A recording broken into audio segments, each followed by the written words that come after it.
안녕하십니까. 계속해서 대구에서 전해드리겠습니다. 대구 서문시장 4지구에서 화재가 난 지 15시간이 지나고 있는데요. 아직도 상가 내부에는 불이 남아있어서 진화가 계속되고 있다고 합니다. 건물 붕괴 위험 때문에 상인 등 일반인들의 접근은 차단됐다고 합니다. 현장에 나가 있는 중계차 연결해 보겠습니다. 양건희 기자, 자세한 상황 전해주시죠. 네, 불이 난 지 15시간이 지났지만 서문시장 4지구에선 아직도 연기가 새어나오고 있습니다. 현재 소방차 105대와 소방관 등 700여 명이 현장에 남아 진화에 주력하고 있습니다. 지금은 화재로 건물 붕괴 위험이 있어 상가 4지구 인근은 모두 통제됐습니다. 화재 소식을 듣고 새벽부터 나온 상인들은 먼발치서 바라볼 수밖에 없어 애를 태우고 있습니다.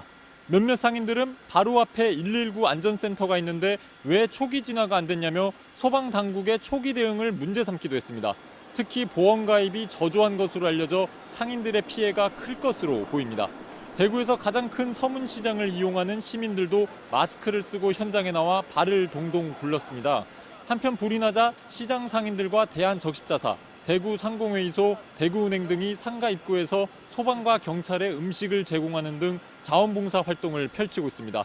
지금까지 대구 서문시장에서 MBC 뉴스 양관입니다. 오늘 불이 난 서문시장은 11년 전에도 큰 불이 나서 1,000억 원대 피해가 발생하기도 했는데요. 특히 오늘 불이 난 곳도 한복과 이불 등 원단을 파는 가게들이 많아서 진화에 더욱더 어려움을 겪었다고 합니다. 도성진 기자입니다.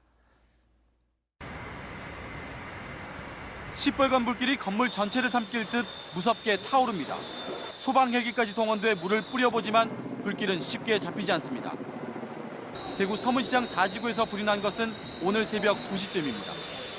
한복 등 의류 점포가 70%를 차지하고 이불, 원단 등을 파는 839개의 모든 점포가 잿더미로 변했습니다. 미로처럼 얽힌 비좁은 통로에 연말연시 대목을 맞아 점포 곳곳을 빼곡히 채운 옷들이 불쏘시개 역할을 했고 방화벽 없는 구조가 불을 키웠습니다. 벽이나 이런 게 없기 때문에 방화벽 역할을 할 수 없는 그런 구조물이 없다고 보면 됩니다. 그래서 이게 크게 빠르게 연소 확대됐다. 스프링클러가 터졌지만 불을 잡는 데는 역부족이었고 지은 지 40년 된 건물이 무너져 내리며 소방관 2명이 다치기도 했습니다. 경찰과 소방당국은 목격자들을 상대로 최초 발화 지점과 정확한 화재 원인을 조사하고 있습니다. MBC 뉴스 도성진입니다. 최근 대구도시철도 3호선 개통과 야시장 개장으로 활기를 되찾은 서문시장이 오늘 불로 인해서 또다시 위기를 맞게 됐습니다. 조선시대 전국 3대 장터로 명성을 날린 서문시장은 오랜 침체기를 거친 뒤 최근 대구도시철도 3호선 개통과 전국 최대 규모의 야시장 개장, 글로벌 명품시장 프로젝트 등에 힘입어 대구 관광명소로 거듭나고 있습니다. 하지만 이번 화재로 피해를 본 4지구 상인들은 물론이고 피해가 없는 다른 지구 상인들도 시장 분위기가 위축될 것을 걱정하고 있습니다. 오늘 발생한 서문시장 화재와 관련해서 중구청은 구청장을 본부장으로 하는 재난대책본부를 운영하고 대구시도 수습지원본부를 구성해서 본격적인 활동에 들어갔습니다. 대구시와 중구청은 복구를 지원하는 한편 전체 보험가입 현황과 피해 금액, 재난관리기금 지원 범위 등을 조사하고 있습니다.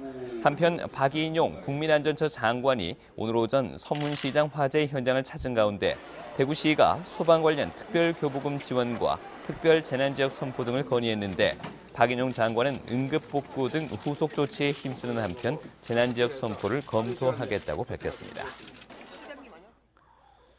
한편 오늘 새벽 서문시장 화재로 인해서 대구 동구와 수성구 일대 미세먼지 농도도 크게 올라가는 등 매캐한 연기가 대기질에 영향을 미치고 있습니다. 오늘 오전 7시 대구 동구 지역 미세먼지 농도가 170 마이크로그램까지 치솟아 매우 나쁨 단계로 올라가는 등 동구와 수성구 일대는 미세먼지 농도가 100 마이크로그램을 웃돌고 있습니다. 전문가들은 오늘 새벽 대구 도심에는 안전한 역전층이 형성된 가운데 연기가 머무르면서 생긴 현상이라고 설명하고 있습니다. 서문시장 화재로 인근 2개 학교도 단축 수업을 실시했습니다. 대구시 교육청에 따르면 서문시장과 붙어있는 개성초등학교와 개성중학교는 연기가 심해 정상 수업이 어렵다며 오전 10시쯤 학생들을 모두 집으로 돌려보냈습니다. 서문시장과 가까운 다른 학교들은 연기를 막기 위해 창문을 닫고 정상 수업을 한 것으로 파악되고 있습니다. 다음 소식입니다. 대구와 경북 지역에 있는 공공기관 20곳이 내년에 2천여 명을 신규 채용합니다. 이 경북에서는 한국수력원자력이 지역에서 가장 많은 인원인 660여 명을 뽑고 한국도로공사 175명 등 7개 기관이 정규직을 신규 채용합니다.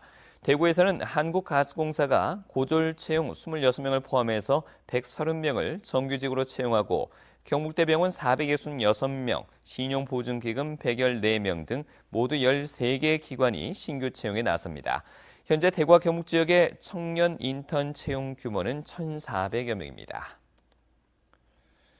경상북도의회가 내년도 경상북도 편성 예산 7조 4천억 원과 경북교육청 예산 4조 13억 원에 대한 심사를 오늘부터 시작했습니다. 오늘은 집행부로부터 제안 설명을 듣고 내일부터 6일까지는 각 상임위원회별로 1차 심사를 진행하며 8일부터 15일까지는 예결특위에서 종합심사를 한 뒤 오는 16일 본회의에서 최종 의결합니다. 한편 오늘 본회의에서는 경상북도의 추가 경정 예산 규모 8조 4천억 원, 경북교육청 4조 원을 집행부가 제출한 원안대로 최종 확정 의결했습니다. 대구와 경북 지역 기업들의 체감 경기가 매우 나쁜 수준인 것으로 나타났습니다. 한국은행 대경본부에 따르면 이달 대구와 경북 지역 제조업황 지수는 61로 전달보다 1포인트 떨어져 3개월 연속 하락했고 전국 지수 72보다 11포인트나 낮은 것으로 나타났습니다. 지금까지 대구였습니다.